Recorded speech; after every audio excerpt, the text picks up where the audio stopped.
Alright everyone, welcome back to the channel. So today we're showing a new apprentice how to pump down a system when you're repairing, the indoor coil or anything to do with the air handler on a split unit and you need to pump it down, right? So that's what we're doing right now. So you put his gauges on. Now you're going to open your shutoffs. There you go. And now your gauges are shut, right? Okay. So now that they're shut, you see the pressures are 200 on one side and like 80, it's pretty cold out, on the other. So now you're going to shut down with this. You're going to shut down the liquid line. No, that's opening.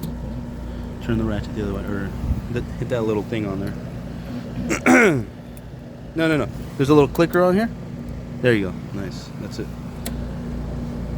Okay, you're going to shut that off all the way, and you don't have to break it. You don't have to like be super crazy tight.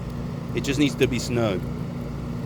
And as soon as you do that, you're gonna see the pressure start to drop on your gauges really fast.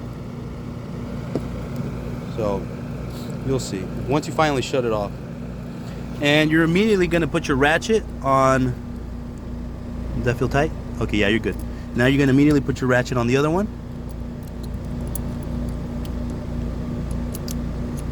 No, you were good. It's the same way. It's like this. Oh, okay. But you need to put it in there. It goes. It's a deep. Oh, I see.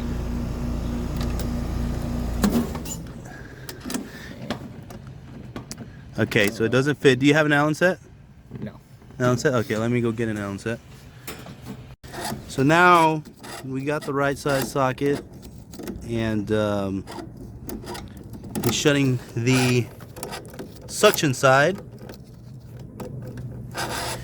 You see the pressures have gone down significantly. There's only maybe 40 psi, and most of that's just going to be gas, so that's easy to take out.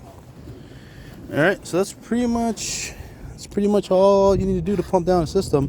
For that last remaining 40 psi, you can throw that in a tank, but that does not take nearly as long as having to recover the whole system. All right, y'all, thanks for watching. Like, subscribe, comment. And I don't know if I clarified earlier, but now most of the refrigerant is in here and not in the lines anymore. And by shutting it off at the king valves, it's got nowhere to go. It's just going to stay in there, and you're able to work at the air handler, which in this case is on the first floor. So it's the way to do it to save some time.